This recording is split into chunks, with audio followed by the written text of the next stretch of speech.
Good evening, everybody. This is Johnny DriveBYE here, and today, or tonight, I should say, I've got the Godless Iowan with me, and we're going to talk about anti-theism. And it kind of came up from a friend had put out a video a while ago. I made a response to him, and I'm trying to upload it, but it won't let me. Friended, you must have jinxed me or something. But anyway, why don't you introduce yourself too, then, Godless Iowan, and tell people who you are and what you're all about. Well, I am the Godless Iowan. I was a Pentecostal minister for 10 years. And over time, I began to see religion as a negative, especially after the death of my cousin. I began to question the things I'd been taught all my life and ended up being an atheist and then eventually an anti-theist. And I guess now I'm an anti-theist. Yeah, is that circular something or another? Yeah. Okay. Well, I guess the topic for me, anti-theism, it's been I've been an anti-theist basically my whole life. I've never cared for any kind of religious doctrine. I mean, I'm against it in every way, shape, or form. But ever since I became really outspoken as an atheist, I've been an atheist my whole life. But ever since I've been more outspoken as an atheist, I've started to be even more firm about the anti-theism too. Yeah. I just don't think it's that good. What do you think? Do you think that the promotion of the anti-theism movement will serve to widen the gap between theists and atheists and create more animosity? Or Between theists and anti-theists, I don't think you can widen the gap all that much farther. yeah, There's not much more you can go from. You guys are going to hell, and you guys are delusional. yeah, it's pretty much their Bible says you're that's it. There's nothing else. Yeah. And that goes for any religion, from what I've come to see. How much further can the gap get when you're saying you, just by not believing what we say, deserve eternal damnation? Uh, um, eternal damnation times infinity. I don't know.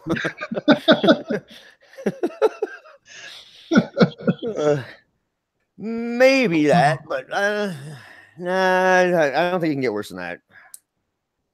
And, you know, maybe I have a unique perspective on this, but when I finally started having my doubts and started looking for resources and things like that online, I looked for the anti-theist. I didn't want to see someone that was just saying, you know, religion is helpful in some ways. I wanted to see what it was harmful. And I think the anti-theists are the ones that are truly only pointing that out. I agree with you 100% there. Yeah. I mean, I can agree that, you know, there may have been, you know, some use to religion at one point in our evolutionary biology, but I think we've outgrown it. Religion is kind of like the appendix of our minds. Uh-huh. Uh-huh. You know, I hear a lot of also atheists that are kind of against the anti-theists, kind of they're sort of trying to say that it's a dogmatic kind of like it's becoming dogmatic or rigidly principled. Do you think that's kind of the thing? Um, you know, I do see some out there that seem to take it a step or two too far, but for the most part, I wouldn't say that. I would say that where we take our stand and say, you know, religion is saying this, and you know, we're standing in opposition to that. I don't see that as dogmatic, really. I I can't at all because well, from what I understand, the definition of anti-theism is just against religious doctrine and that harms that it does. Yeah. And there's really nothing else. This one guy was debating me on my comment section on my anti-theist video, trying to say that and he kind of had a point. Anti-theist is, well, aren't you against the person? No, you're not. You're actually against the you're against theism, and that's where I stand. Well, and where I say people are taking it a step or two too far, there are some out there that, under the banner of anti-theism, will take it a step too far and say, you know, only the stupid are religious, or it's a mental illness, or things like that. And I I tend to not agree with those aspects of it. And so that would be where I say they take a step too far. Yeah. I'm trying to tweet this out here too. So if I space out, just keep talking to yourself. Talk amongst yourself. Well, I talked to myself for years and years and years thinking it was God, but so I think I could do that. Excellent. Oh, no problem. Oh, but yeah, I mean, the thing is, what I see of people who are coming out as anti-theists is they seem to want to appease, and it just drives me nuts. They want to appease on one hand and then piss off anti-theists on the other.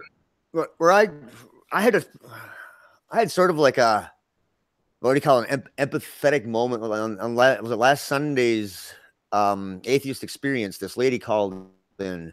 She started crying about because she lost her sister when she was like 13 years old, and she was a believer, and you could basically hear her coming to that pivotal point of inner, like, well, it's possible God doesn't exist. She's kind of actually confronting that a little bit. That's possible God doesn't exist, and she was crying on there too or whatever, but she was it was more like tears of joy too. But I think that's part of why you get that anti-theist in myself. I mean, do you think that too? Kind of maybe that's that sympathy for people, letting them being complicit with people because it's makes their fifis feel better or whatever. I do, but I think you also have to see the opposite end of the spectrum. You have people who are in the faith that have loved ones that died that they knew were not a part of the church. If I died today, my mother would be distraught for the rest of her life thinking I was in hell. And so the opposite end of the spectrum is people distraught that their family members are in a punishment, and that's definitely not a good thing. Yeah. Hey, I finally found the Twitter. Like, tweet it out. All right, everybody, you're gonna get tweeted to now. I'm so freaking tech illiterate. It's pathetic. Oh, I'm pretty bad too. Definitely bad. It's all a learning experience to me. Yeah. Well, this past year or whatever, learning how to do live feeds and all that, or live streams or whatever. When I first started, it was like, I tried OSB and it's not very compatible with Apple. So I was like, eh. Yeah. But anyway, my wife uses a Mac. I got a PC because I heard it was a lot easier to use with anything like this. I beg to differ, but I don't know. I mean, I see the good that Macs bring. Yeah. But, yeah, Okay. I loved my Mac when I had it, but there was just some things that I could not get it to do. And things that a PC just does so easily. I'm wondering too about the hypothetical elimination of organized religion. Do you think that would lead to more rationality in mankind, or will we just fall into like other forms of irrationality? Like you think we're going to replace it with some other kind of dogmatic sort of tribalistic belief or whatever? Well, I mean, you could look at the presidency right now and see we'd have some issues there. Okay, here's my next question. Do you think politics is a religion? Politics definitely has shades of religion, and It's got I think dogma to it. It's got the dogma. Oh yeah, you can look at it as when Trump was running, and right at the beginning, I thought, okay, the evangelicals, they're never going to support him because I had been an evangelical for so long. And then all of a sudden, these evangelical leaders started saying, yeah, he's our man. He's a good Christian man. And he supports the Bible and God. And then they all just fell in line. So definitely. Hey, friend is in the chat. I just got the chat up here finally. Friend, would you like to come in? You're kind of what we're talking about here, aren't we?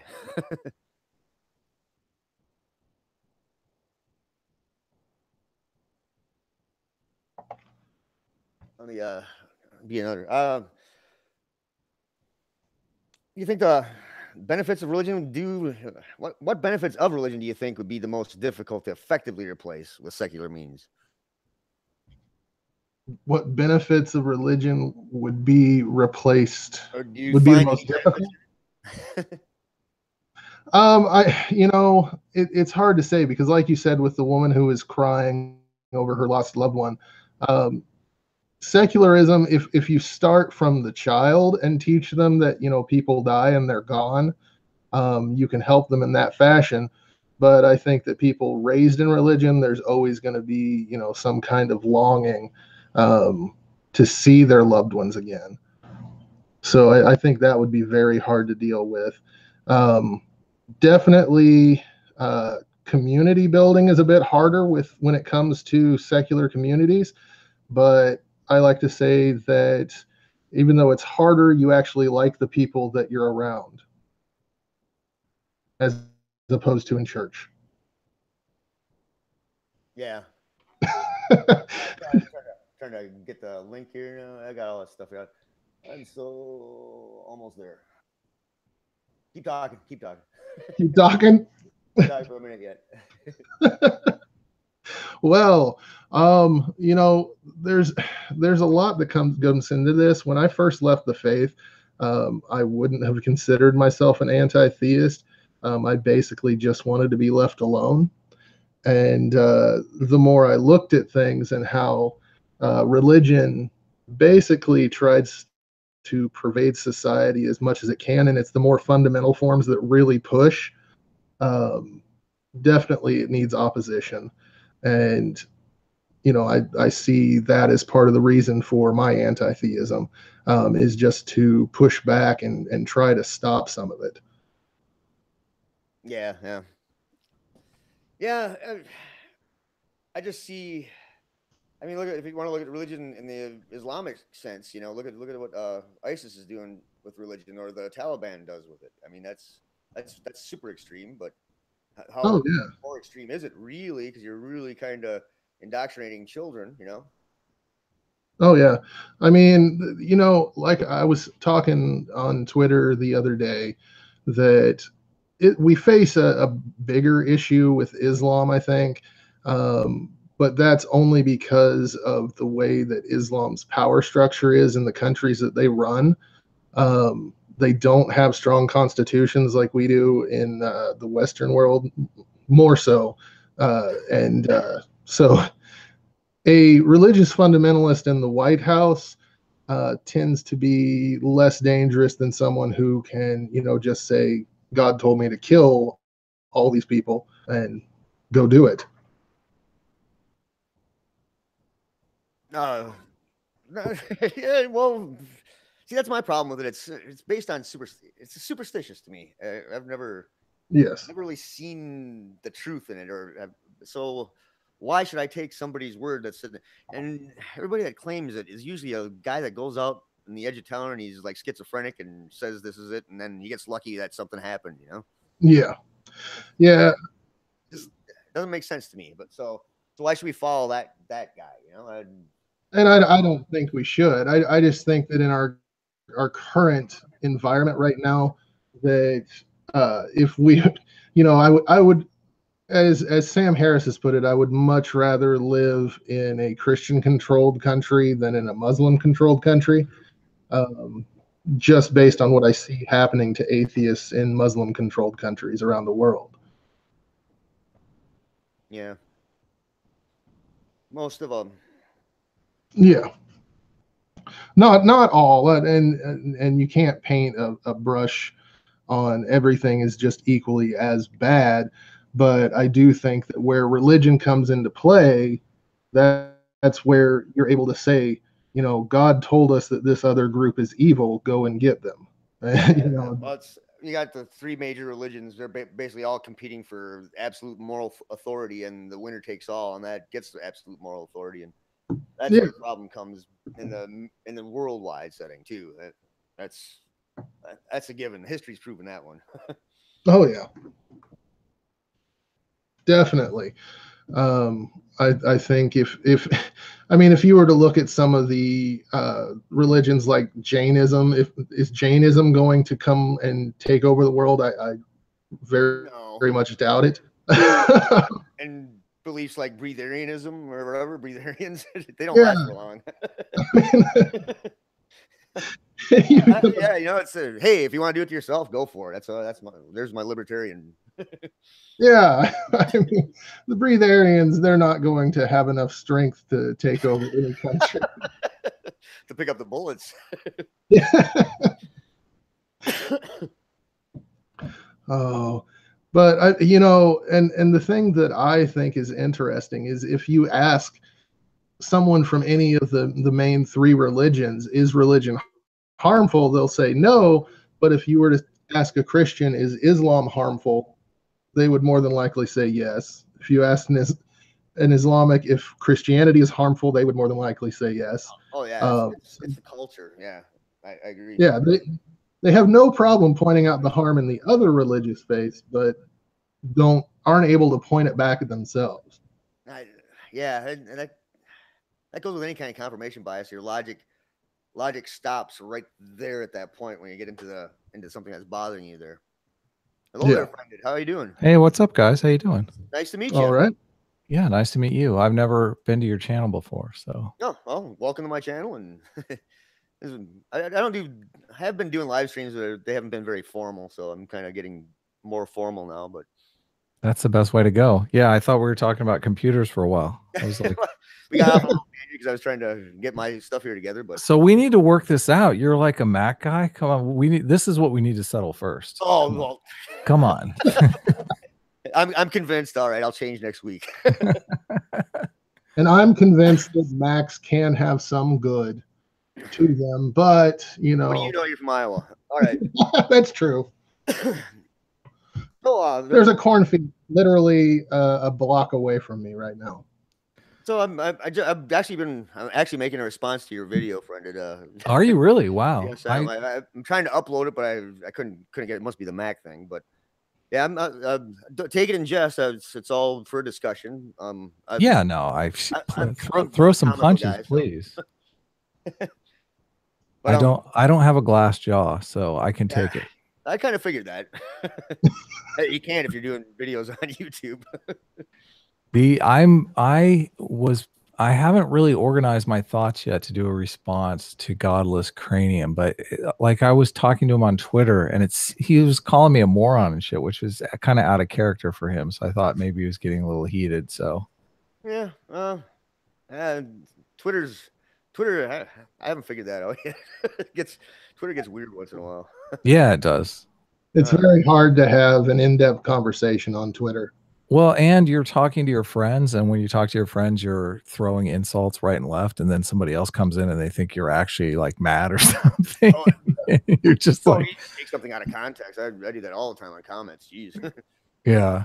Noel Plum and I were going back and forth, and we were just throwing insults right and left, and it was like, settle down, you guys. And we're like, no, we're having fun.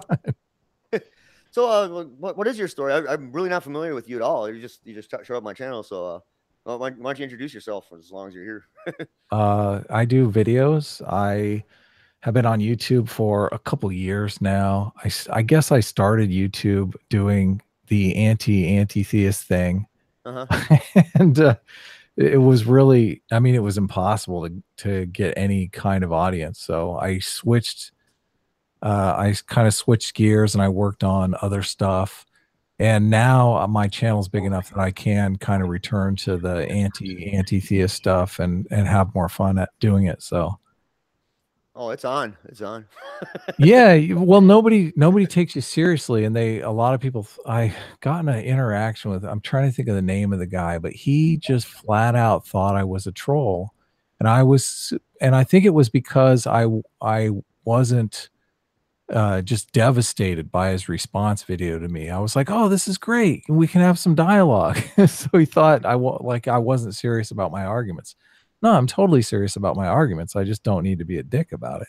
I mean, I was kind of a dick in that last video, but I mean, I'm just playing it up for the camera. I didn't think you were being.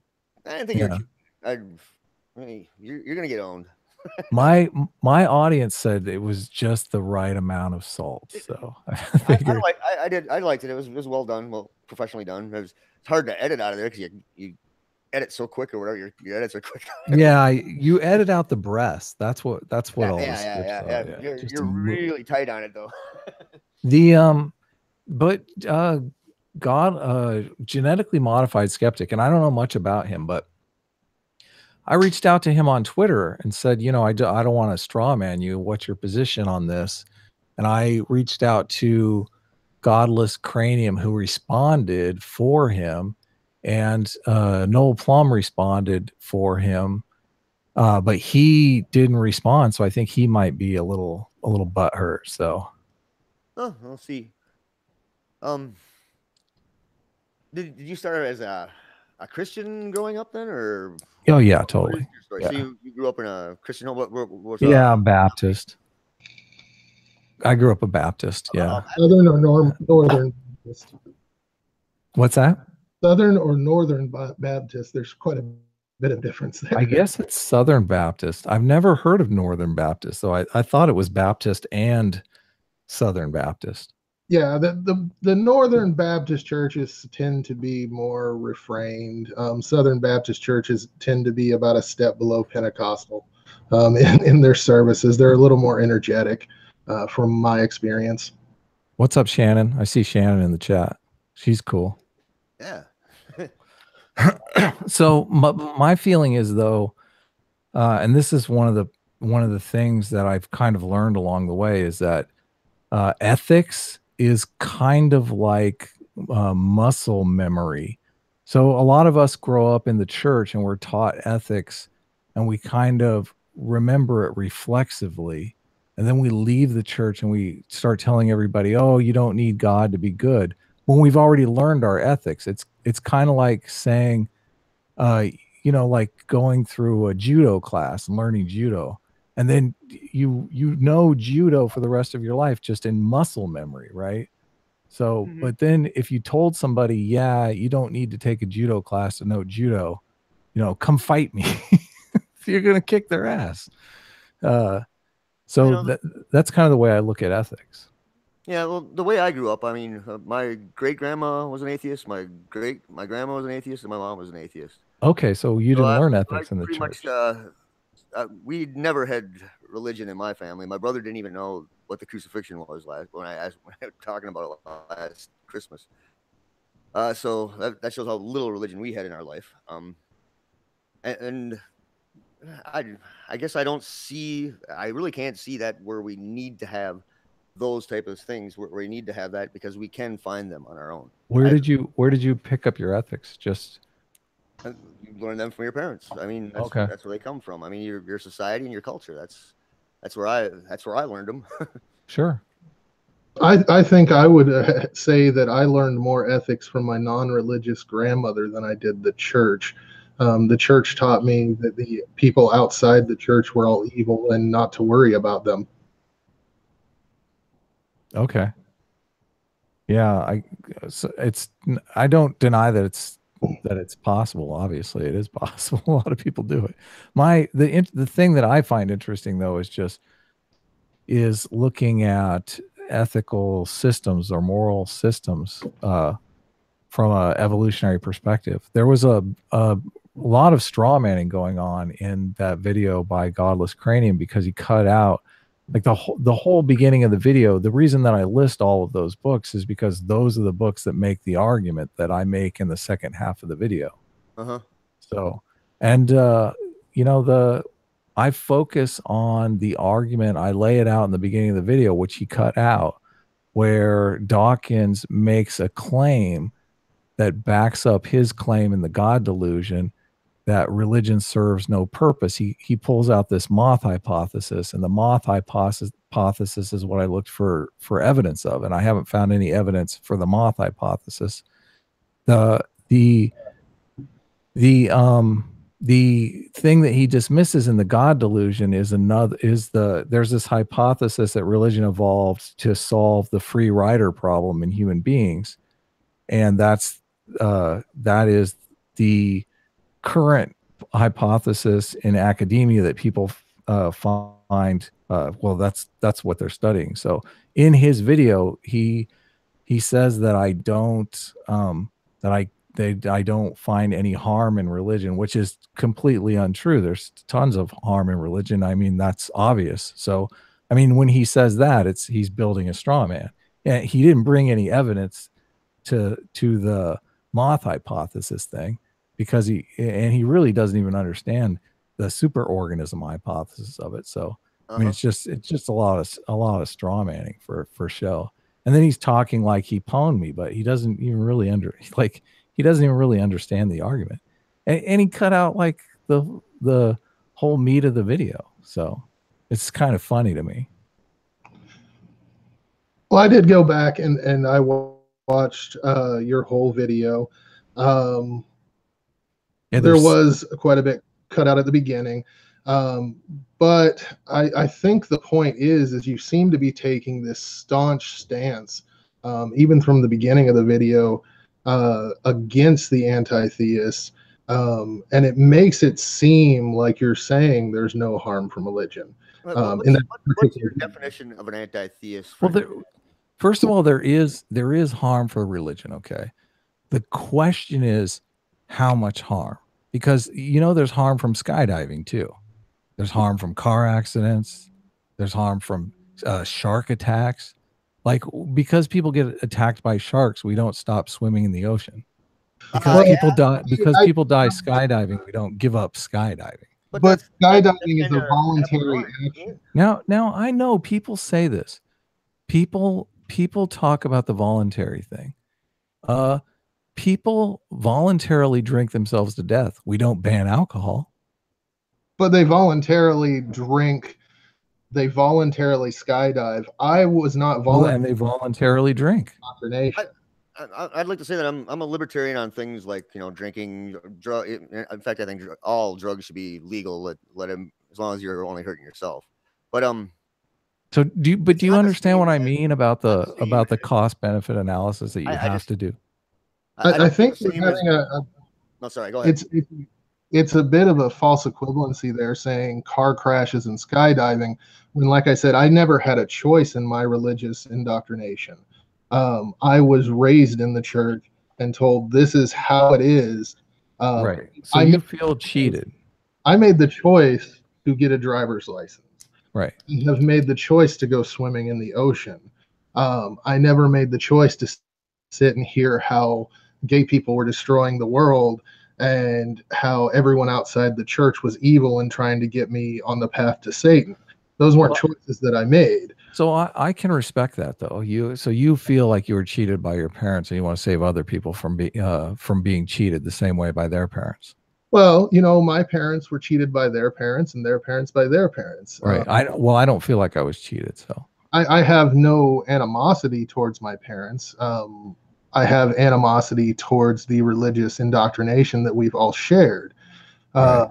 So, like I said, you know, I made a choice to go and get a driver's license. If I don't want to get in a car crash, I don't have to leave my house and go anywhere where I'd be hit by a car. Did your parents ever drive you around when you were a kid? Well, my parents drove me around, but that was, again, their voluntary choice. They didn't ask you if you would get in the car? I'm sure sometimes they would ask me, but it's a different situation there that you're talking about when it comes to cars, as opposed to indoctrinating someone's mind. Well, the only reason I brought up the car was because there is a cost benefit analysis that you do with anything. Like, there's obviously harm in all kinds of things, but like, my thing is, you have to do the cost benefit analysis. You have to say how much harm, how much good. And anti-theists, they want to deny that there's any good in religion. So it's easy for them to say, oh, it's all 100, it's all harm. Like, one of the things that I think atheists do, one of the advantages I think there is in having atheists and anti-theists, is that they make the religions compete a little more strenuously for members. So I think a lot of the reason why the society is turning around on the gay thing is because a lot of people don't like the church's stance on homosexuality, so they're leaving. They're saying they're voting with their feet. So the more people that vote with their feet, the bit harder incentive it is for the church to change those views. So what's for it not to become more fundamental each religion down the road as generations go by? I think the point that he's trying to make there, and I'm sorry to cut in, Johnny, is that you have the more liberal people leaving the church, then what's left is going to be the fundamentalists who are going to be the hardliners, and you're going to have much more negativity, wouldn't you? Oh, or the church. I would think more likely that the church would change because they have to have a certain membership to sustain themselves. So, well, yes. I mean, you're right. There's the pressure of both, and I'm sure some churches go down that road where they become the hardliners and they just get the concentrated hardliners. I mean, there are more lefty churches and there are more right-oriented churches, more conservative churches. That is true. But I mean, it's not really going to change if people leave the church. Some churches might change. I mean, you've had like the Episcopals and Presbyterians and things like that have changed their dogma to go in line with the culture. But whereas the Pentecostal church, the one that I was raised in, you have a much more fundamentalist view of society now than you did when I was a child in a lot of churches. Okay. I'm not here. It's not my goal to really defend Christianity or churches. Like I'm really only interested in this stuff from, I guess, a scientific perspective. I think we're right now in society kind of looking for a secular religion, something that can replace religion. There are a number of good things in Christianity that I think have been scientifically proven to be to foster cooperation and cohesion in society. You were saying secular religion. What do you mean by secular religion? Like a replacement for religion. Okay, I don't know if you mean it as a religion, but well, that is an open question right now. Like, yeah, a lot of anti-theists don't really even understand how religion works because they really haven't looked at the science. But in the last 20 years, we've made leaps and bounds in understanding what's going on in religion. Is there any science in religion? What do you mean? Does religion use any science to make its proclamations? No, science uses science to make proclamations about the behaviors fostered by religion. Well, science tries to understand it. Yeah. So religion shuts that out. We'll deny that though. Yeah, but who cares? Like there's reality, and then there's religion. Yeah, well, but reality is religion. I see the same kind of behaviors going on though in the anti-theist community. I really do. So what behaviors would that be? Dogmatic thinking, not questioning their beliefs, not looking at the evidence. Can you give me an example of somebody doing that? Well, that the Godless Cranium videos, like he's not really even addressing the issue of the moth. There's six evolutionary hypotheses for the origin of religion. Some of them have a lot of evidence behind them. Some of them don't have any evidence. The ones that everyone's talking about are the ones with no evidence. That's called faith. That's called belief. As I said earlier, I think what Godless Cranium was responding to in that video was how it seemed that you were saying that there was no harm caused by religion.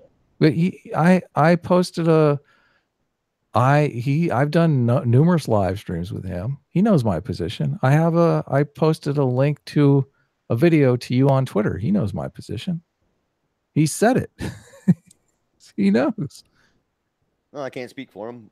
I'm doing do you understand I understand that you don't like any of the metaphors that I'm using for the cost benefit analysis. Do you realize that we have to have a cost benefit analysis? I think at one point we might have. I don't think today it's necessary. I think you can look at the news each and every day and see the harm that religion Okay, causes. so I put a very specific clip in the end of that video of Neil deGrasse Tyson Mhm. saying, if you want to have a scientific discussion and you say, oh, I saw it on the news, then that is the end of your talk. You know, see you later. Let's, you know, you're going down the religion route. You're going down the faith-based, oh, I saw it in church, you know, I felt it in my heart, so I know this is the way it is. So that's another thing that I think is very religious about the anti-theist community. They don't want to look at the evidence. They don't want to do the math. They just want to know in their heart. I'm looking at the evidence that a religion can tell their adherents to go and blow themselves up or to go and picket funerals, and the adherents just go. Right. And I understand that irks you. That irks me too. I'm not saying that I don't look at the evidence. I see that there is people that find use in religion, but I'm saying that there are other ways that you can find usefulness. Well, Noel Plum made a response to me too, and I mean, are these people just shutting their brains off? Because he's talking about how. So I mentioned that existential security has a strong correlation with religiosity, and he says that the old people in Great Britain use the National Health Service the most. Therefore, they have the most existential security, yet they're the most religious. And I'm like, dude, think about it. Old people have the least existential security because they're about to die. They're using the National Health Services the most because they got fucking problems. They're on their way out. They're looking for existential security elsewhere. That's why they're the most religiosity. He's basically making my argument, and people give me a hard time for this all the time because I say, thank you. You're making my argument for me. But it's not like it's like talking to a wall. They don't seem to realize they're making my argument. So I'll go ahead. Go ahead. Earlier in this discussion, Johnny mentioned on the atheist experience, a woman who was crying and how she held on to the belief that her sister was in heaven. And I would like to discuss this. My grandmother recently passed away. Okay. And sorry to hear that. Thank you. When I was going through that, I feel like I was much better prepared from the rational side of things than I would have been in the religious side of things, because in religion, I would have still felt that there was a piece of my grandmother there. And so I could always, see her again. And so I wouldn't spend as much time with her as I did. And I wouldn't have closure towards the end. Well, okay. I mean, that's fine. I'm for freedom, man. I'm for anybody doing what they want. I mean, the thing that irks me is that there's been all of this. Like I've been on YouTube forever watching this debate, and it's been really interesting. I became an atheist because I wanted to know how the world worked, and if you ask enough questions, you tend to end up an atheist. But the one thing that I was never convinced, I've read all the books of Dawkins and Dennett and Harris and all those guys, but they never brought enough evidence to convince me that religion was a net, if you're doing a cost benefit analysis, was a net evil. It just seems like something that they assert. And the more study, the more research people do, I think they're wrong. I think they're totally wrong. And I think the only reason people hang on to that this religion is evil meme is because they don't like religion. It's evil to them. They feel that way. But other people don't feel that way. They get a lot of satisfaction out of it. And I just, from a scientific point of view and just from a strategy point of view, I think Dawkins and Harris and Hitchens really set like scientific education back in the United States, because they were the ones that kind of started this war with the Christian people. And nothing good comes out of that kind of tit for tat struggle. So, you know, they're trying to get creationism in the schools. Like when I was growing up, I learned evolution in public school. It wasn't a big deal. And I was in a very conservative, a very Bible oriented place. I mean, no, my parents accepted evolution. No one was against evolution. You mean taught side by side as equal to science? No. Okay. Well, no. I mean, no one questioned the evil. No one. We weren't creationists, for heaven's sakes. But and what you're saying that are you saying that it should be taught in schools? You were saying something about Dawkins and them getting it out of schools or wanting it out of the school. Dawkins and creationists have been trying to get creationism into public schools. No, yeah, that's one of my biggest reasons that I'm outspoken as an atheist. Yeah. I'm just saying that kind of stuff didn't happen. Sorry. That kind of stuff didn't happen until the atheists started publishing books like the God. No. My science teacher in high school was. I could tell you pamphlets when I was back in elementary school being handed around in public school, where Pat Robertson and what's his name up here in Minnesota. Okay. They were handing we're both public schools saying how bad public schools were, that they were keeping creationism out of schools. We both have our own experience. So and I was going to say that my science teacher was a Baptist minister and taught us, this is what I'm supposed to tell you, this is what you need to answer on the test. But so do you think they made it worse, or do you think they made it better? Do you think him being a minister made it worse? No, do you think Dawkins and Harris made them trying to get creationism into public schools, do you think they made it better or worse?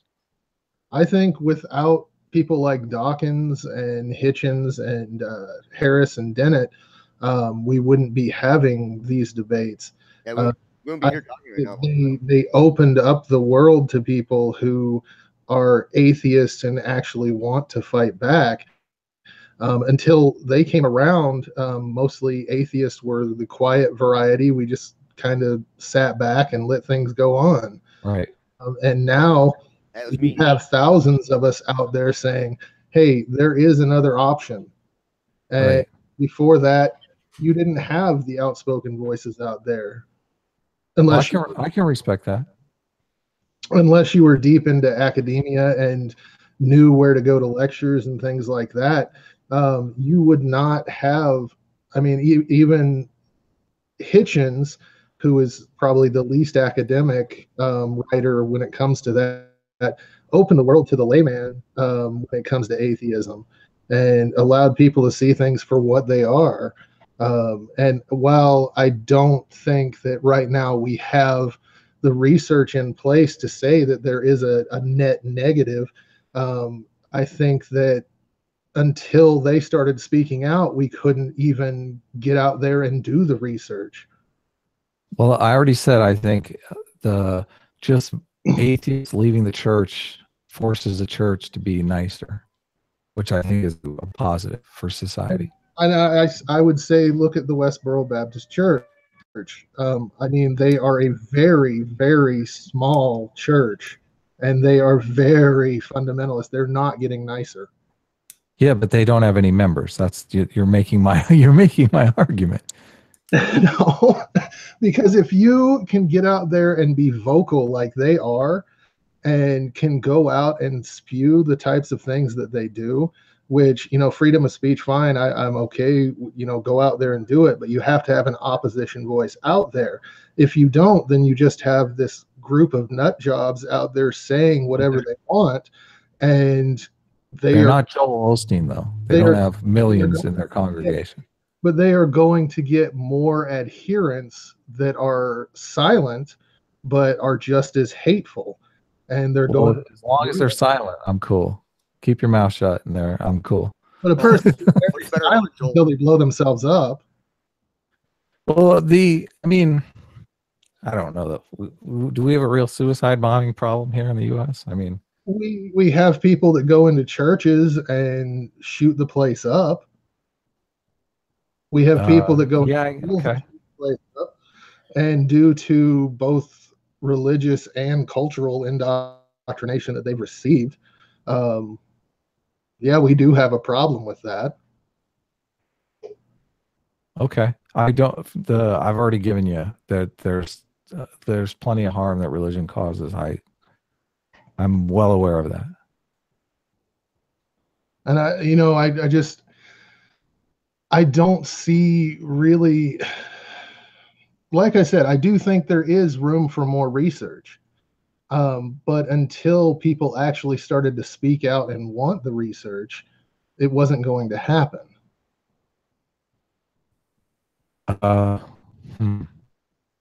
What kind of research? The research on religion? Research in the evolution of religion. Yeah, that's been kind of on hold because of I mean, E.O. Wilson uh, made a proclamation in the 70s about this stuff, and the 70s variety of the social justice warrior kind of got involved in evolutionary psychology.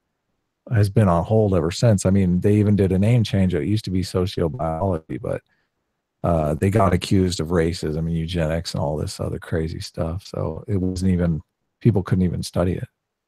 And do you think we would have this much of a block on studying religion if it weren't for the religious right being in control of the U.S. government and government? No, because it's the left that really put the kibosh on it. It's the left in academia that was the one that kind of shut it down. See, I don't see that. What's that? I don't see that as being the force going against this research. Well, not now. I mean, well, actually now too, because I mean, you have like Brett Weinstein talking about just normal stuff in biology, and you have social justice warriors getting all bent out of shape about it. I mean, you talk about gender or sex in a normal biological context, and all of a sudden it's people are upset about it. So, but that's the anti-science side. There's an anti-science wing on the left as well as the right. But first of all, nobody cares about science. They only care about science when it bolsters their position. I wouldn't say nobody. I wouldn't say that. I have learned. I'm being hyperbolic, obviously. Yeah, I mean, I have learned so much over the last several years that completely challenged everything that I had believed. Going back to this idea of dogma, and real quick before I say anything else, GM Skeptic probably would have responded, but he is in Asia at the moment. Just to put that out there. But going back to no, that's total bullshit. That's complete bullshit. He's in. People have been saying that too, but I see him commenting it on Godless Cranium's video. So I mean, he's obviously got time to interact on the internet. He is in South Asia right now, and he is very. I follow him on Twitter. I see his pictures. I know what's going on. Yeah. But anyway, back to this dogma that I was talking about. I just want to say he's under no obligation to respond. You know, I feel like I'm not been out of shape about it. I just have other things going on at the moment. Yeah, no, it's his thing. I honestly doubt that he will respond because the social justice side is very conscious of like growing people's platforms and whatnot. So, and they've come at it very much from kind of a social justice angle. Like they're anti-theist because of the gay thing, because they're offended by gay rights. Cosmic Skeptic's video that his biggest video is kind of standing up for gay rights, which is admirable. It's totally admirable. What? Well, with GM Skeptic, he really came out against pseudoscience, is what his I didn't know, because he's genetically modified, and I didn't know if he's against genetically modified foods or if that's where it came from. No, GM is a joke on what he's talking about. He talks about pseudoscience and the different essential oils and stuff like that was his big thing to begin with. Yeah. Speaking out against it, not. I mean, he seems like a nice guy. I listened to an interview with him and Godless Engineer. So yeah, he's a very nice guy. To get back to where we were at, or to go back to the dogma idea, I just wonder if you think there is a position in anti-theism that could get someone to walk into a group of people and blow themselves up, or to shoot up a church or things like that, saying that anti-theists can be just as dogmatic. Yeah, I think so. What would be an example? What's going to get? Well, I just retweeted a tweet from Reese, Nightmare Fuel, and he's like calling me a parasite and saying I'm dishonest and a stupid idiot. I mean, there's obviously a lot of vitriol there. So yeah, if people get enough vitriol, look what happened at Evergreen. Like people don't need religion to get out of control and get violent. That's not what I'm saying. I'm saying, what is the stance in anti-theism? They think religion is evil and that it harms a lot of people and they need to do something about it. Do we have examples of anti-theists going out and shooting up places? Well, you asked me if I thought it could be possible. Yeah, I know. I mean, we haven't had any. I'm saying, what would be the step that would get people to go that? Who's going to... They get pissed off. They get angry. They get in a mob mentality type situation, the same kind of situation that took place at Evergreen. And I hear that as, and we are talking hypothetical. And yeah, I know. Why are we talking about hypotheticals here? And we're talking about a hypothetical. You're trying to make the argument that anti-theist is the least violent position. Okay. But you don't really have any evidence for that or anything. I'm not saying that an anti-theist could not be violent. I'm saying that they would not have the religious backing. You're not going to have a huge group of people. You have religious backing, though. You have a belief that there is no evidence to prove. If I were to go out and shoot up a bunch of Christians tomorrow, you would not have Godless Cranium making videos proclaiming the glory that I have done. There was that one shooter recently that, I mean, I used a clip of his in a video that was an atheist guy that did some school shooting. I mean, now we have a school shooting every week. So it's like, what I'm saying is, after the fact, you are not going to have other anti-theists proclaiming the glory of what they've done. You do have that in religion. When a man blows himself up, a Muslim blows himself up, you have other Muslims out there promoting that he did something good. You would have the anti-theist and the atheist community coming out and saying, no, that's not what we're into. I'm really more interested in the behavior than I am in what people say, to be honest with you. No, that's people being very dynamic, though. The population psychology is very dynamic. I mean, well, there was the recent school shooting that took place with the kid who everyone was saying he'd been all over social media talking about how he was going to do it. Like they should have rounded him up immediately.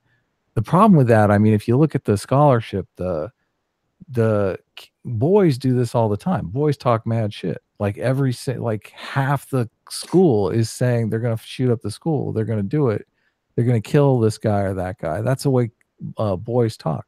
So you don't have the resources to round up every kid that's talking smack on the internet. So in hindsight, it's very easy for us to say, oh yeah, we should have seen that guy coming. but that's why I don't really pay attention to what people say. I pay attention to what people do. The actions is what is important. The behavior. Oh, yeah. Religion, the psychology of religion is very clear. Religion creates a stylized world where everything is black and white to motivate behavior. Because if you're creating a system, a moral system where people don't know if that behavior is right or wrong, it's very difficult for them to act because maybe I should do that or maybe I shouldn't do that. What's that? Why would you want to keep something in place that has so many contradictions in it. I mean, religious doctrine is just wrong. I mean, why would you want to?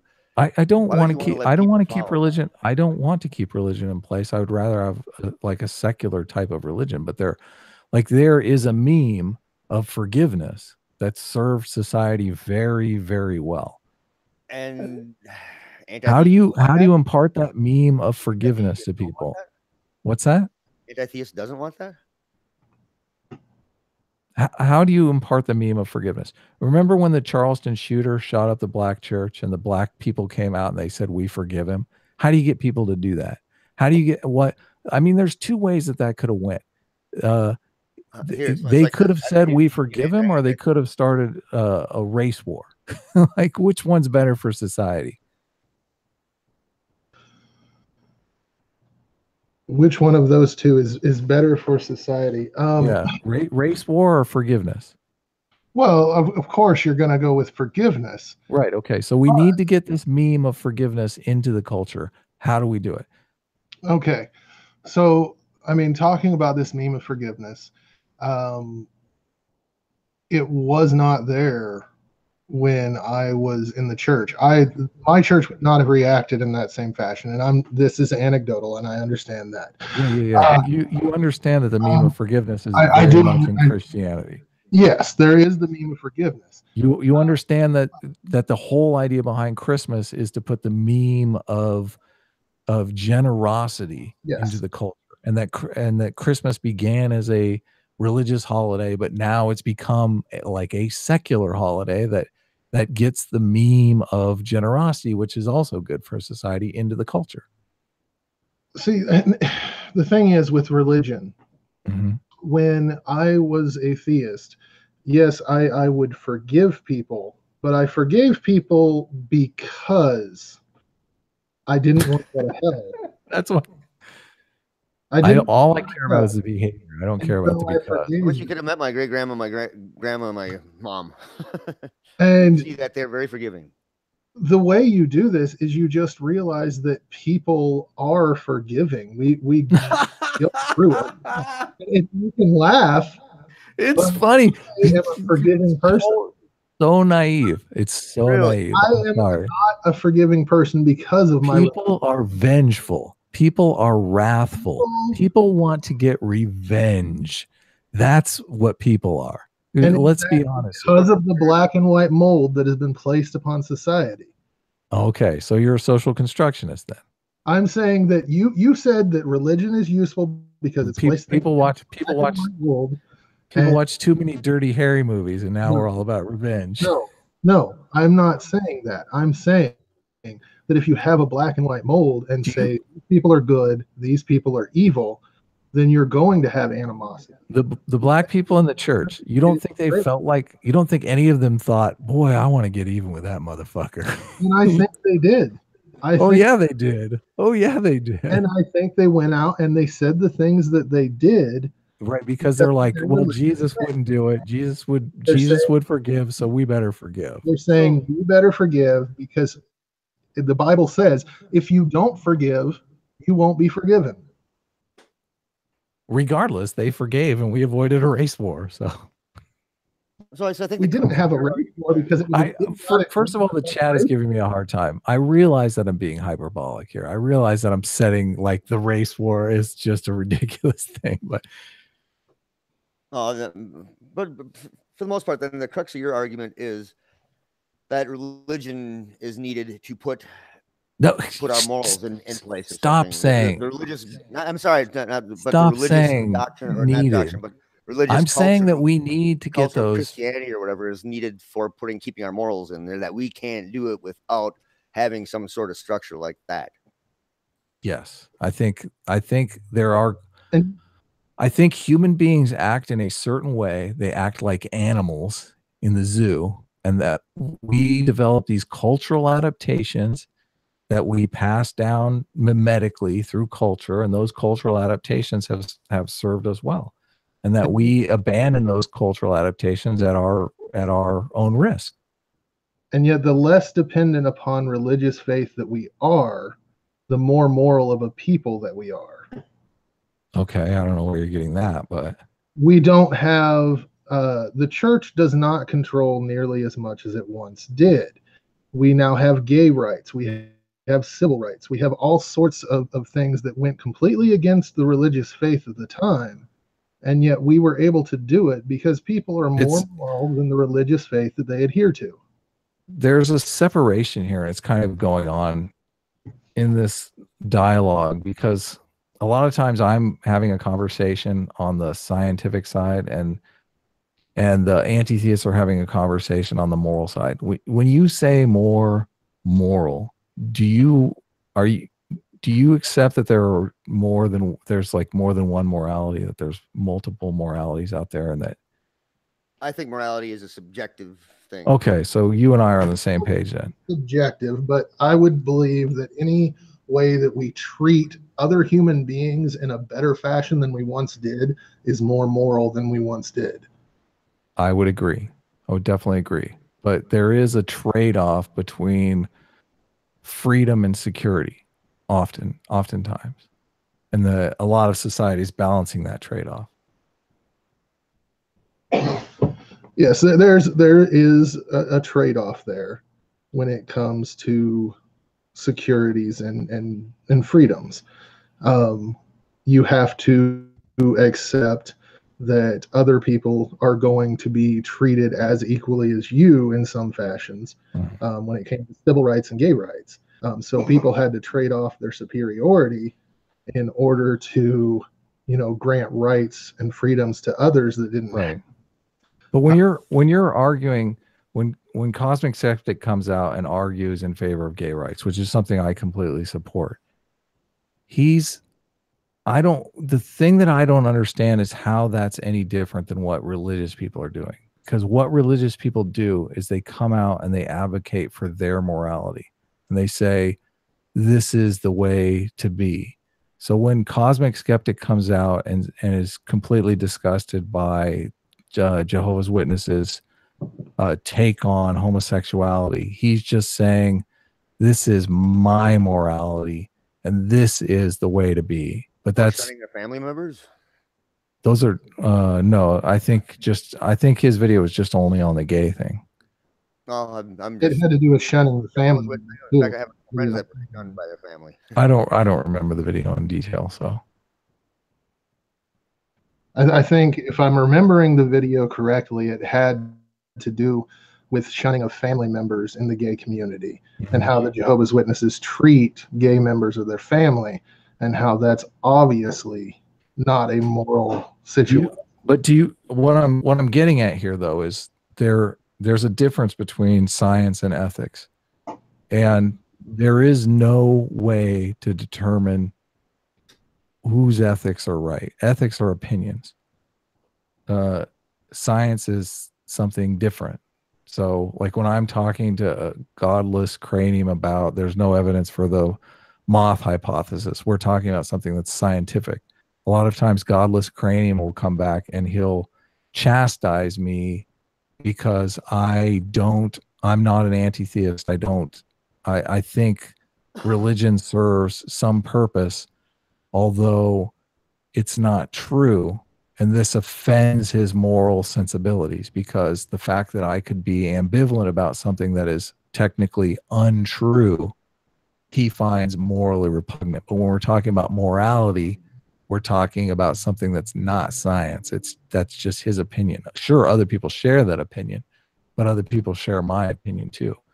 So when anti-theists come out and they talk about my morality, or this is the way morality should be, they're doing effectively the same exact thing some preacher is doing on Sunday morning. He's coming out and saying, this is my morality, and I got my morality from this book. But I mean, they don't say that. Godless Cranium never says, I got my morality from this book. He just says, this is the way it's supposed to be. I mean, we know where it comes from. It's just his gut feeling telling us this is wrong. So it's not possible for possibly the Muslims to be the #1 dominant religion and take over the rest of the world and have their fundamentals put on there. I don't. I mean, we would drone strike the shit out of them. How would they do that? I mean, we would. You don't think we that's would, possible? we'd erase them I'm not from the talking about world. right now. I'm not talking about right now. I'm talking about through the years. That can change around. So our society does adjust to that. But to say that we should just be complicit with people when they're talking about ridiculous things is, I don't think. Well, it's ridiculous to you because it offends your sensibilities, but it's not. What? Stoning your children to death because they're unruly? Yes, that offends that offends me. Yeah. Well, no, I don't. Obviously. And believe me, there are honor killings done in the Muslim world. I'm not talking about Christianity, just Christianity. I'm talking about the whole religion. I would classify that as the harm religion does. That's on the one side of the ledger, very clearly. And pointing that stuff out, I think, is good. And like I said earlier, that's one of the things that the atheists have going for them. But they never want to point to the good stuff. They never want to. They never want to do the cost benefit analysis. Here's the problem with cherry picking it. When you do that. Well, that's why there's, you know why there's 30,000. Well, what do you mean? I don't want cherry picking. What do you mean cherry picking? When religions cherry pick it, it's one person thinks this, the other person thinks that. You get the tribalism just between the denominations. And cherry picking is only picking the evidence that supports your position. That's what cherry picking is. Exactly. I'm getting it. Hold on now. Let me get to my point. When we have 30,000 different denominations of Christianity alone, we got 3 major religions in the world, right? Okay. Now, all of them are competing for that absolute moral authority that they think is absolute moral authority. They believe in absolute moral authority. And anti-theists are doing that as well. Anti-theists are in there with them. In what way? I don't think we're going for absolute moral authority. When you guys make moral claims, when Godless Cranium comes out and says that religion needs to go because it's untrue, he is making a moral claim. When you stand on the stream and you say, I was cheated, what do you think cheating has to do with it? It has to do with morality. I said I was cheated. You did. You said at the beginning of the stream. You said that I was cheated. I said that I didn't feel cheated. Okay.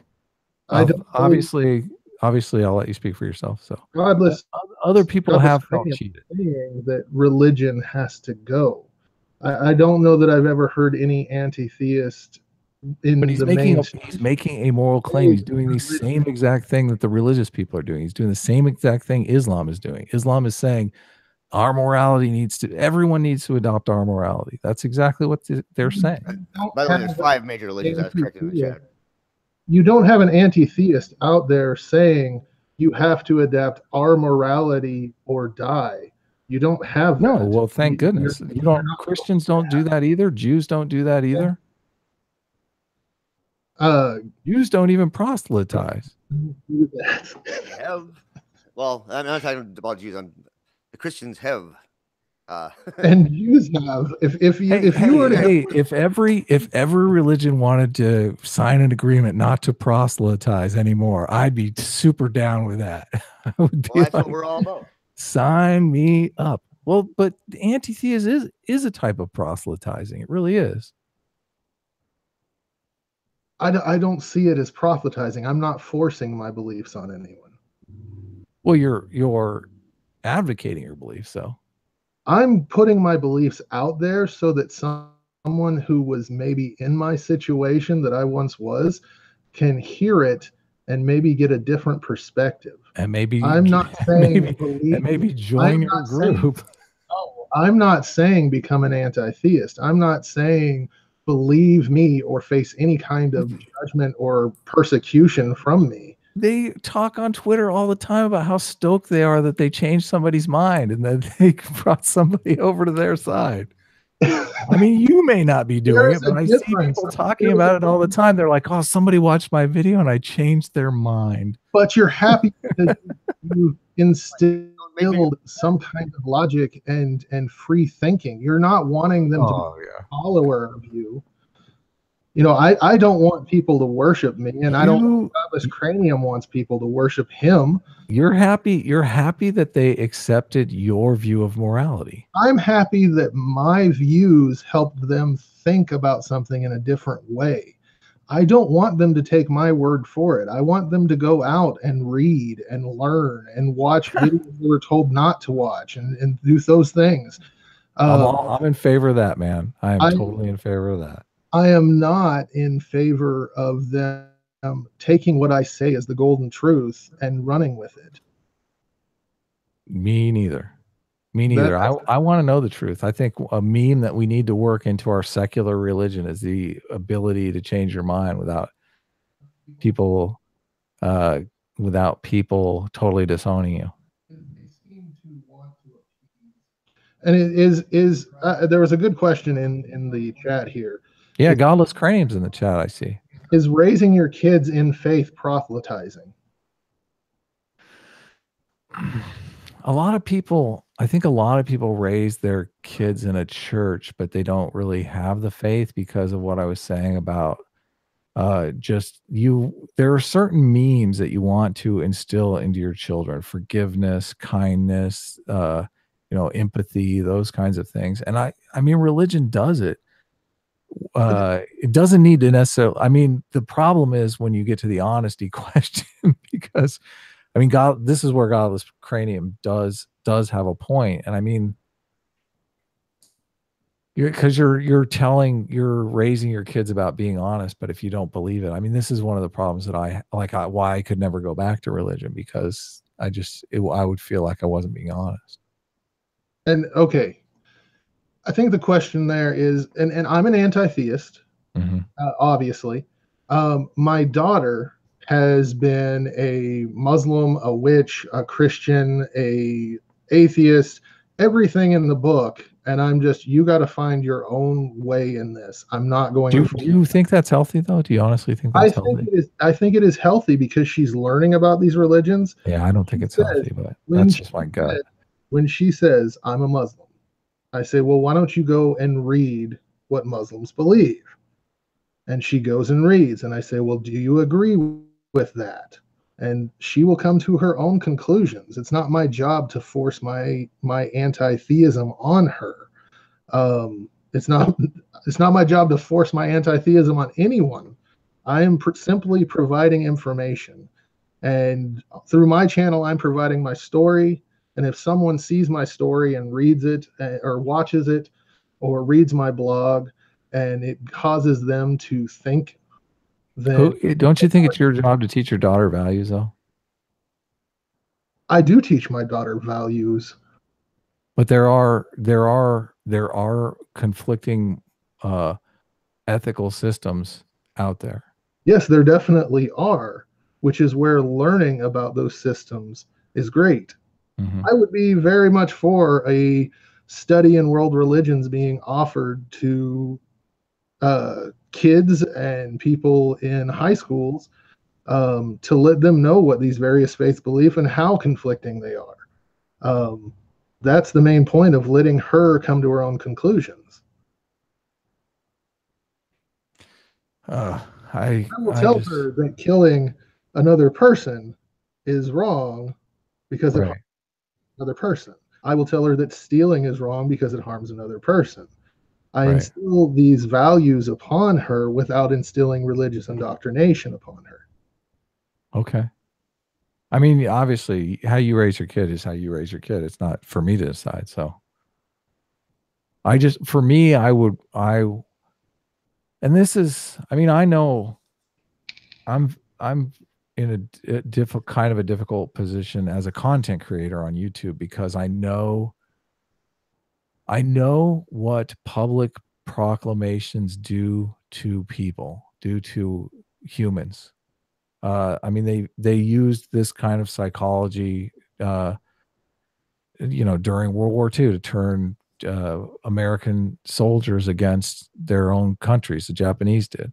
When you get people to make public declarations, a lot of times those declarations become part of those person's identity, whether they like it or not. So I think a lot of people are out there making public declarations, and somebody could, you know, who's changing around. I don't know that it's good to be like hopping around different ethical systems. Do you think it's okay to criticize religion or not? Yeah, hell, what? Yeah, totally, obviously. Okay. So, what's the problem? Oh, checkmate! You got me. Yeah, I knew that. You're done. Get out of here. Just kidding. Yeah, no, I criticize away, but the problem that I have is where we as atheists for a long time have been criticizing bad science, correct? What was that? I'm sorry, I was doing. We as atheists have for a long time been criticizing bad science, right? It depends on what you're saying. You know, people who were more along the atheist mindset years and years ago had to work within the framework of faith. And I would say it wasn't until the people that you seem to be standing against that people really started, you know, coming to the forefront and actually going against religious indoctrination and things like that in pervading the scientific community. Yeah, the one person's religious indoctrination is another person's education. So you have to instill ethics into the next generation. So I just think I've asked you how are you going to impart ethics to how are we going to impart ethics to the next generation? I don't get a lot of feedback aside from, oh, they'll just pick it up along the way. So with something that's not true or something that's true? Truth is a part of ethics. But it's only one part. I mean, there's loyalty, there's respect for authority. What's true about using doctrine like that, or the way that doctrine is used for kids? And is that truth? I mean, that's why I'm confused with that. You're kind of fading in the middle there somewhere. I can't quite figure it out. There are certain ethical memes that we want to impart to people. Forgiveness, kindness, empathy, those kind of things. We talked about this. You're saying people can just pick it up, but where are they going to pick it up? Where did I pick it up from? Through parenting. You said that you were raised in a church. I was raised in a church. I was. Oh, you were raised in the church. Okay, that makes sense. No, I'm a fifth generation. Johnny just picked it up. You probably picked it up from your friends. I did not just pick it up. I've always felt that way. I bump into somebody and hurt them. I say I'm sorry because I have that empathy. That's we have that. Some people have lack of empathy. What were you surrounded by? Were you in an atheist community, or were you in a predominantly public church schools? community? Maybe during Easter went to the church or whatever. That's about it. Did you have friends that were religious, or not really? No. Okay.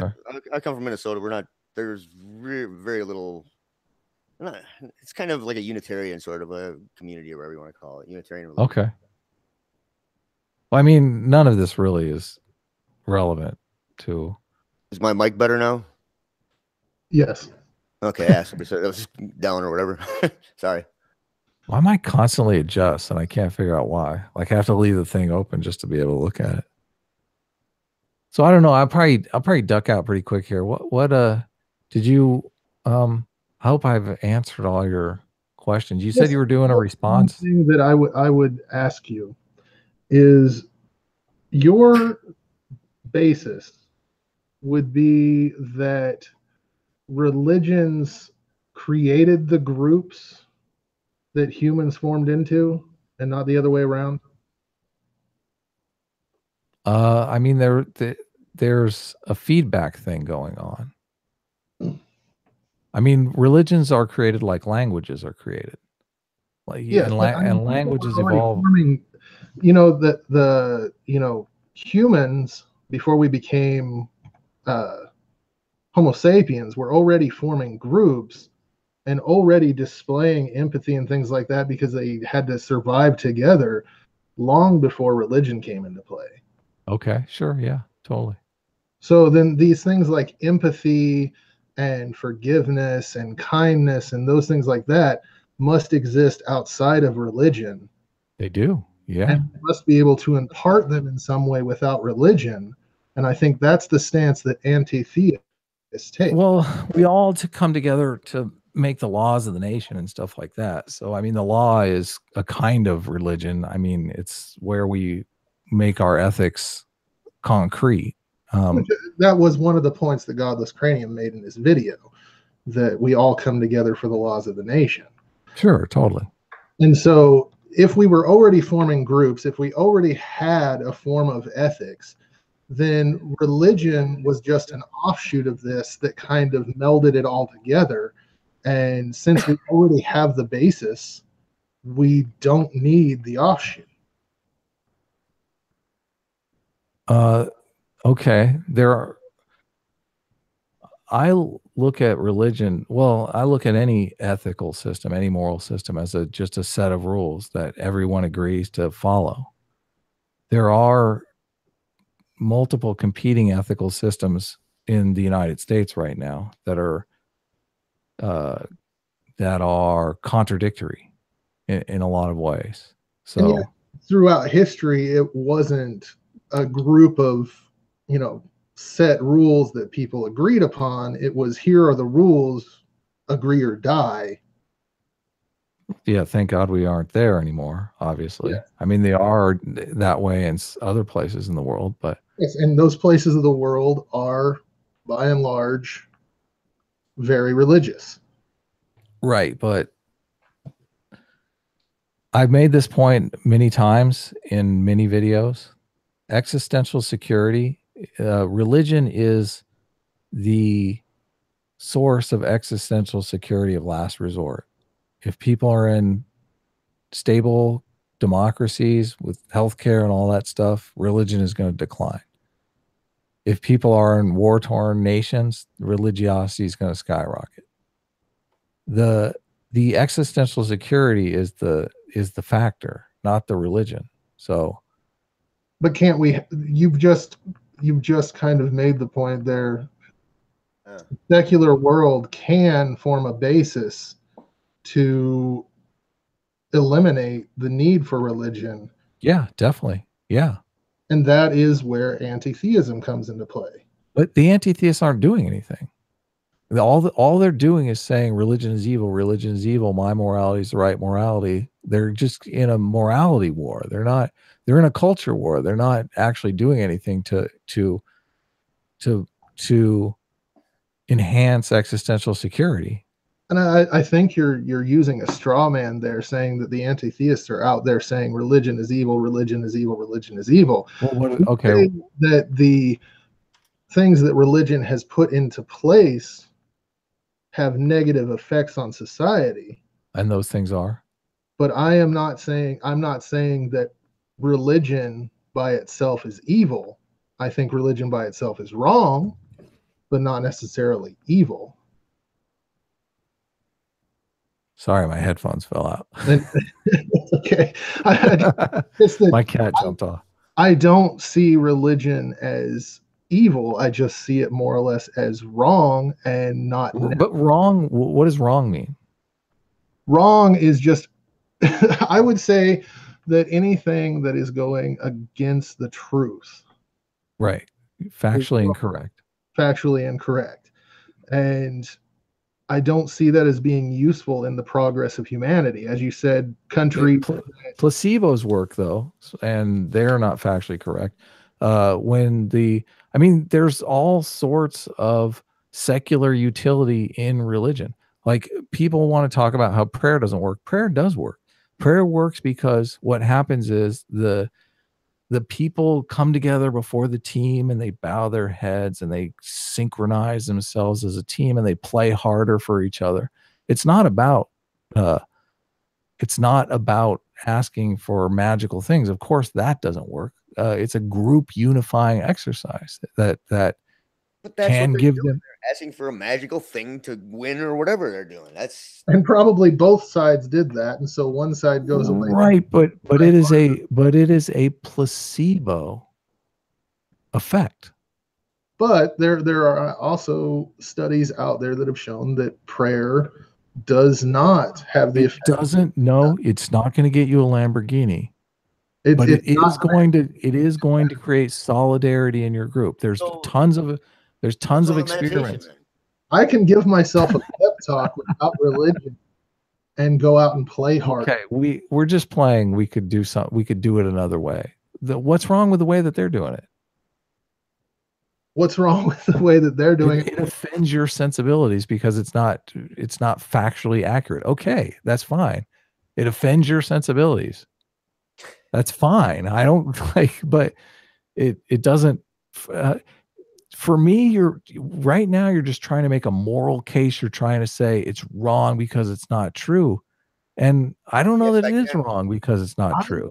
I'm offended by it because you have parents who would rather pray for their child than seek health care. Yeah, I'm offended by that too. That's why it's when you come out and when you say, okay, there is some value to prayer in this context, and you talk about it like a normal person, a normal human being, then people catch on to that. That's like not cherry picking? What's that? It's not cherry picking what prayers are good then? Well, I'm talking about it. I'm talking about it based on factual reality. But if one thing's good and one thing's bad, now we're saying that now we got to determine which one's good and which one's bad. And so there's a threshold in there. We got to all of a sudden draw a line. We can. We're logical human beings. We can draw a line. They can't. No, many people can't draw that line. Can we? Is it harmful can we draw that line here? Are we logical human beings? We all want the three of us, just the three of us. Yeah, I think we can.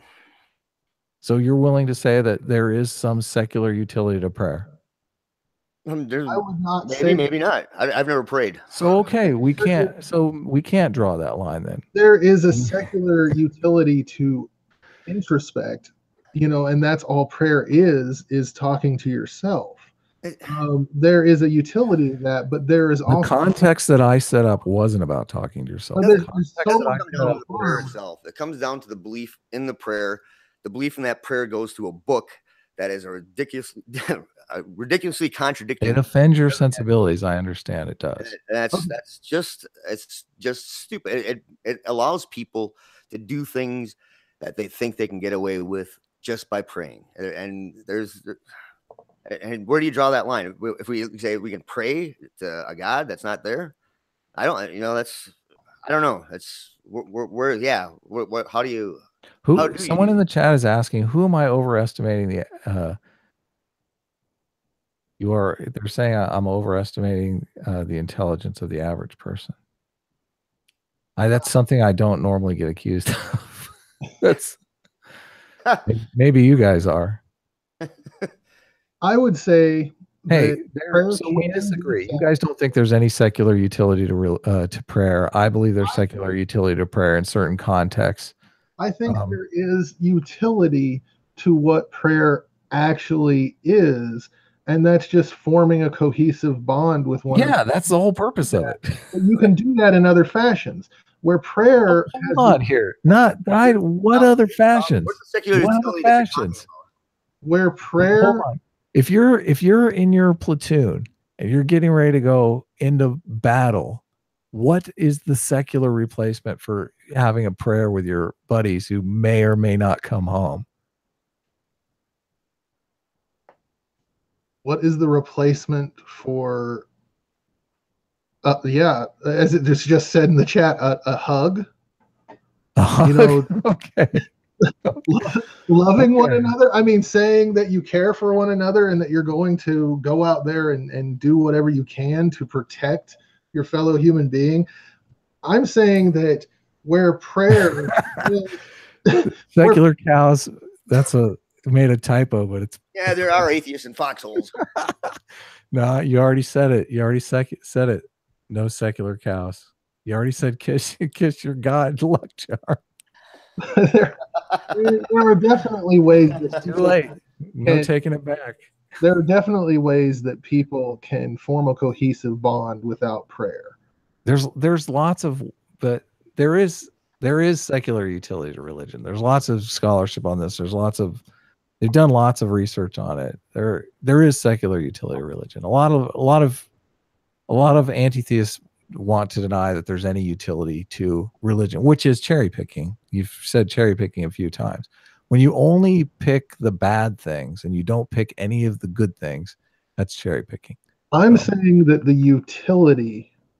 You're saying that the utility can be replaced with something else. A hug, you've said. So is the prayer form of that is no longer useful and leads to people to, give up their homes and things like that in order to support a ministry because they're told that it's going to. You think those black people prayed before they came out and forgave the Charleston shooter? I wonder if they did. They probably did. I would assume that they probably did, being religious. Maybe they had a hug. Maybe they kissed their God luck charm. But what we are trying to say here, and what the vast majority of anti-theists out there are saying, is we can find secular means to deal I know, and I keep telling you that I'm looking for the same thing, but you guys aren't offering any answers. You're not. You're not offering anything. Come on. We're not serious about the hug here, are we? Like, we're joking around about the hug, right? There's a certain Johnny wasn't raised in a church, but Strawman was, right? Other work for me. Strawman, you were raised in a church, right? The stories that I have had from the people who have served in military combat and things like that, it's not very likely that they're going to join hands in prayer before a battle.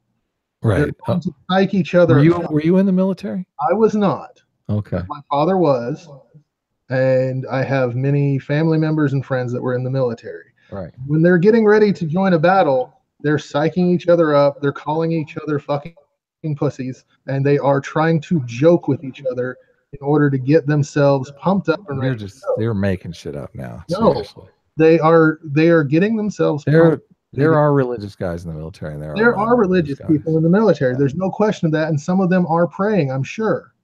But some of them are not praying. Some of them are doing secular fashioned ways of getting ready for that battle, and you're discounting that. What's the circular nonsense, Godless Cranium? What do you mean?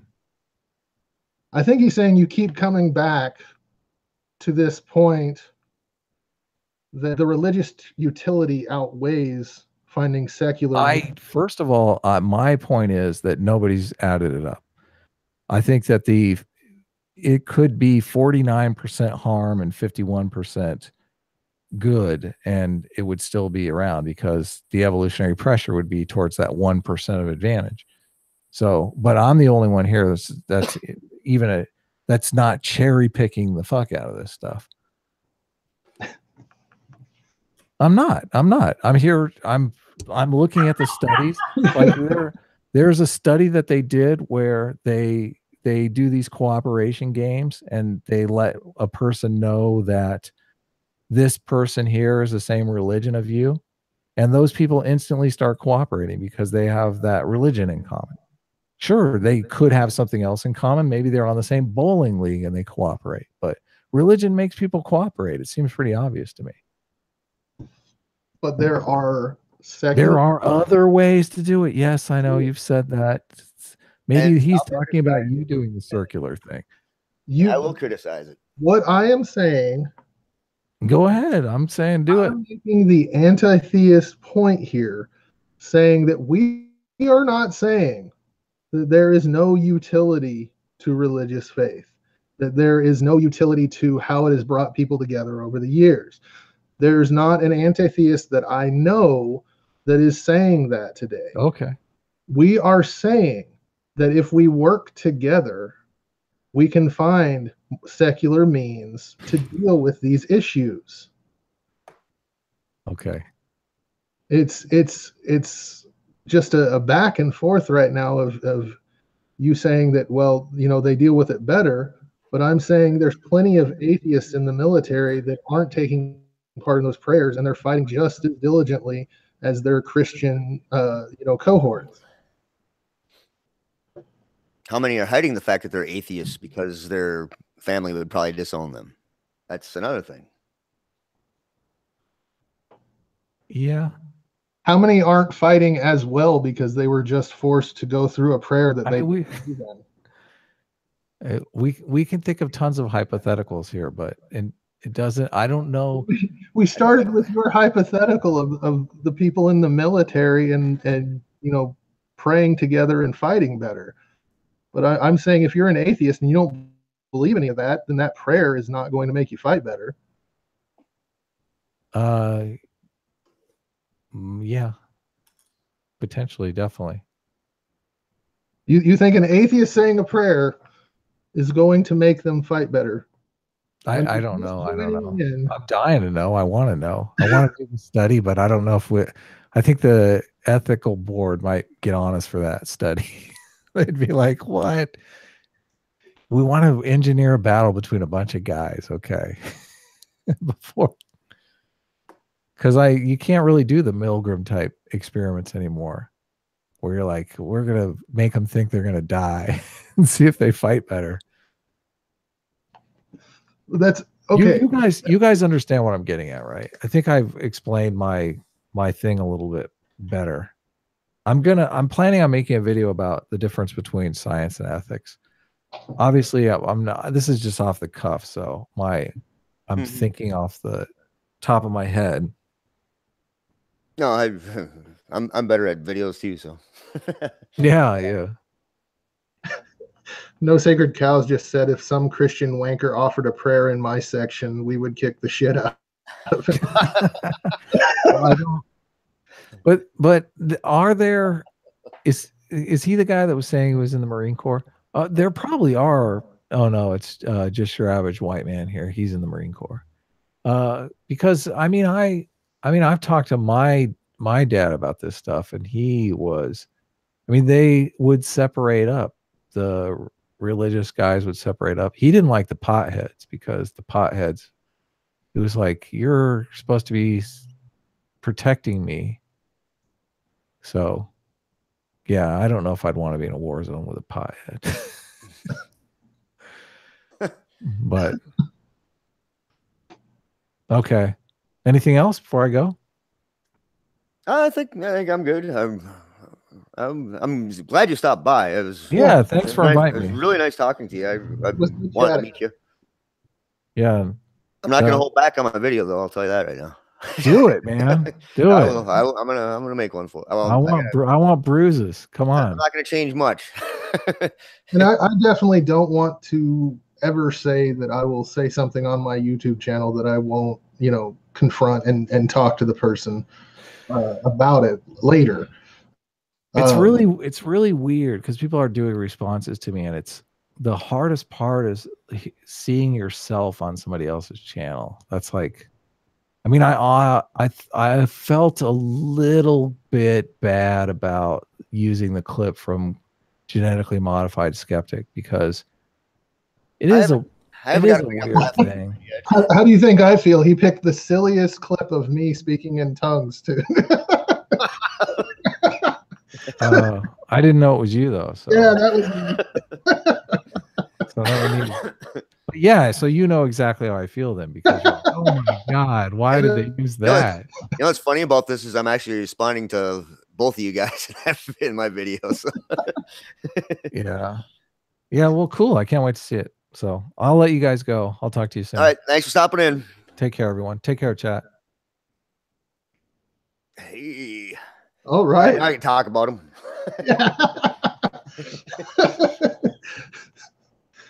Now that he's gone, we can go back to our actual anti-theist methods. All right, chat. Let him have it too.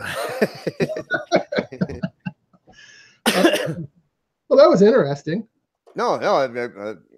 it was weird because I was making my response video, and I was kind of like just starting to, because I had to redo all my edits because I had to take all the 1080 ones out of there. It wouldn't upload because of the rendering was just too hard for it to do it. And then all of a sudden, friended me on Twitter, and I'm like, oh shit, because I knew I figured he saw the title of our thing here or whatever, so that's probably why I did that. You know, the thing is though about the atheist community out there, and now that there are outliers that are going to be very negative, and I'm not saying which side of the aisle Friend is going to find himself on with your response video, but I think that if I ever said something factually incorrect and Godless Cranium or Godless Engineer or someone like that pointed it out, I'd probably just go back and say, hey, I'm sorry I said that. I was wrong. Oh, I got a bone to pick with Godless Cranium. He's the one that got you over that 300 mark too, you know. He did. That son of a gun. I got a bone to pick. I won, and you know, a bit of victory dance and a couple laps around my house. Oh man, never bet against an Iowan. We're building a wall on the border, on the southern border here in Minnesota now, and you're gonna pay for it. Hey, don't push that too far. Iowans might actually pay for that. And don't be surprised if Michelle Bachmann comes catapulting over the wall later. Well, wait, we don't have to pay for health care and anything like that. We just build this wall. Cool, let's go for it. I'm moving to Canada. Is a micro version of what the U.S. government looks like right now. Iowa is so backwards, and yet we were one of the first states to legalize gay marriage, which just blows my mind. Yeah. And Minnesota's always been pretty liberal, actually. Oh yeah. Well, democratic, I should say. I don't know if the rural areas are conservative. So, you know, it was really weird when I was religious. There was a lot of people in my church that was Democrat, and they just said, you know, my daddy voted Democrat, my granddaddy voted Democrat, and I voted Democrat, and yet they would be adamantly against abortion, adamantly against welfare, and anything like that. Yeah. It was just a twilight zone. I mean, abortion basically goes on the religious side of things. You know, that's usually a religious. Yeah. There is I mean, obviously, you know, there's when you see a fetus after it gets so far in the womb, it's like, yeah, it's the ethics in there do come to play without religion. Yeah, definitely. I do want to point out time that GMC is in Southeast Asia and probably has quite a bit more important things to do than to respond on Twitter to an argument that's been going on for a week. Hey, I'm at $2.99 now. Woohoo! Woohoo! I'm almost there. I'm going to go and unsubscribe right now. Oh shit! I'm gonna unsubscribe to you then. Oh no! I mean, this was it was a fun chat. Yeah. No, I actually enjoyed it. I thought it was funny that he kept going, well, you guys are bringing up hypotheticals. Yeah, well, he started on a hypothetical every time. Yeah, everything that he was arguing was a hypothetical, pretty much. Yeah. What do you think those people were doing at that church, or what do you think Christians are doing in battlefields? And that was a little annoying, but other than that, it was a good chat.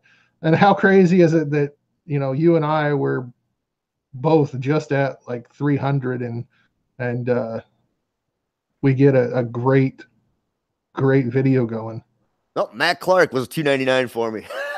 Mac Clark. Thanks, Mac. Woohoo! You're my man. Mac Clark has a fantastic. Unsubscribe from him. I am not going to give anything away, but Mac Clark has a fantastic idea for some upcoming videos that he's going to produce. And I mean, I think they're going to be hilarious, but also very educational as well. So if you're interested in that kind of thing, go and subscribe to Mac right now. Yeah, I definitely will. My brother's trying to call me. He can wait. Yeah. I'm way more important. You just tell him you were talking to an Iowan. He'll go, oh, I understand. I totally. You're okay. You're okay. You're a Southern Iowan. So. I'm close enough to Missouri that I can smell it. You're probably close to the Mississippi Valley, aren't you? River Valley? No, I'm not. I'm actually smack dab in the middle. Oh, you are. So okay. Okay. What's the name of that casino that's down on I-35 there? Lakeside? Is that the one you're talking about? Gentleman. I can't remember it. Gentleman Jim's, I think is the name of it. Yeah, there we go. Gentleman Jim's. I don't know. Lakeside Casino is close to me, and it's on 35. But we always used to go on to Okoboji in the summertime once in a while. But that's all you got for a lake. If you want to be bored. Well, I suppose if you shut it down, huh? I mean, yeah. I mean, this has been great. Yeah. Well, I mean, not touch on anything. I know you had some things in the beginning you wanted to talk about, but I think we got through them all mostly. But it was actually we got to the point of where we were talking about, and the guy that we were kind of. The opposition was here, so it actually worked out pretty good. Yeah, it did. But I mean, I think the main point is that there are these straw men that are being promoted. What anti-theists are saying, they're not what I'm saying, and I don't see them as things that other people that I support and watch are saying. They seem to be these very hardline things, and I haven't seen it. One thing that I didn't get to is, if you're a theist, you can also be against religious doctrine. So you can be an anti-theist. And in fact, I know a lot of Christian friends that. Hold on a second. Can't talk. Well, that was the point that I was kind of making. Most religious people are anti-theist in a form, because they're anti-theist about every other theist that doesn't belong to their particular religion. So they see the harm in all the other faiths, just not their own. Yeah. Yeah, I guess that does come down to that, but I guess most of my friends that were Christian, they would say they believe in God, but they don't like religion or their church that they go to. So there you have it. That's like I say, there's all forms of religion, and when it comes to the Christian religion, you have different forms of Christianity in every denomination, every church, and every personal believer is a little different than the person sitting beside them in the pews. And so, a lot of people who call themselves religious also say, but I hate organized religion. Yeah. Or I can't stand when my preacher talks about this because I see that's harmful. And technically, if you want to do that, everybody's actually, in a sense, an anti-theist then. Yeah. They all hate some of the religious doctrine. In some form or fashion, they're anti-theist about something. I don't know that there's a lot of people out there floating around saying that all religion is good. Maybe in the New Age groups. Definitely not Westboro. Yeah, definitely not. And Heaven's Gate, they weren't around too long, so. Yeah. Some of their genitals were around even less time. Heaven's Gate would differ with you. Jim Jones and the Kool-Aids. Oh, hey, that was Flavor Aid. People always blast Kool-Aid, but that was Flavor Aid.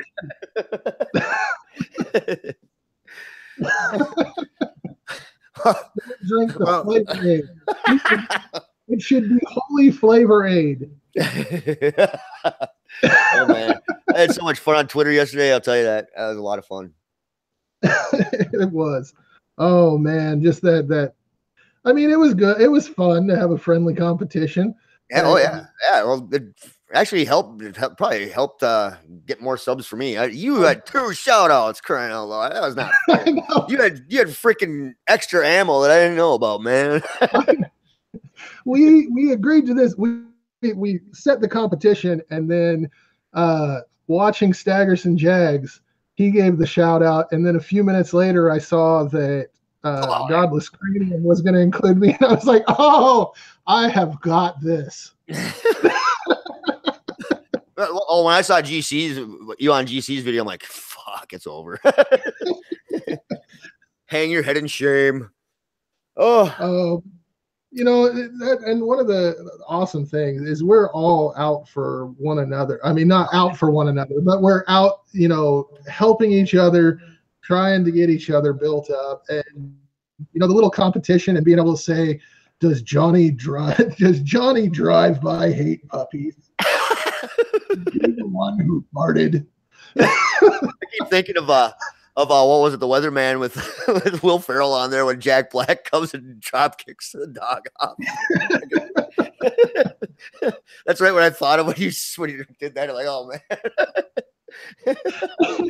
The one thing, okay, when this debate, I mean, it's been going on for a while, but the recent thing, I posted my list that I do every week of the YouTube videos that I've enjoyed the most throughout the week. And I had one by Noel Plum, and he mentioned Friended Forever, but I also mentioned a brand new upstart, Disappointed Optimist. And I thought, he has probably thought to himself, what the hell did I get into? He opened his Twitter. I'm sure there were thousands of notifications. Oh, I bet. Yeah. Well, Shannon tweeted him out. I think what is it about number 6? I'm always number 6 sub on everybody's thing. Like, I think I was even close to that on you, wasn't I? Somewhere on there. I think so. But I mean, he had to open it up and just, what the hell? Why did this guy mention me? I can see nothing by my other friends. Gotta keep his handle. Oh, but this has been great. Yeah, it has. Oh man, I've been having so much fun in the past couple of weeks too. It's I don't know why, I just am. It's been a lot of fun. You know, when I said this on Twitter, but when I first started my channel, I expected by this time to maybe have 20, 25 people. To have over 300 just blows my mind. Yeah, but you had some good stuff on there. Your Hammy the Clown is awesome, man. I got to do it. We got to do a collab with. I'll come up with a character to be the antithesis of Hammy or something. I think that would work out pretty good. Okay, and the best part about Hammy the Clown is I take information directly from Answers in Genesis. Oh, I saw that. I figured that out because it's like, yeah.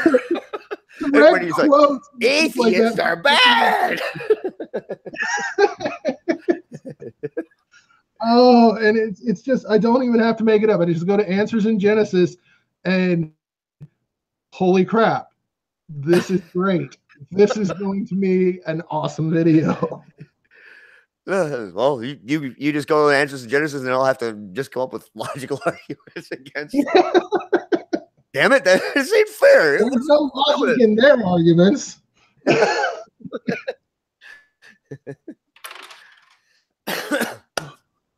All right. I gotta go to the bathroom for one, but call back your brother. Yeah, I better call him back. I gotta get out to LA here again pretty soon, though. So all right. Well, thank you. Yeah, for man, involving me.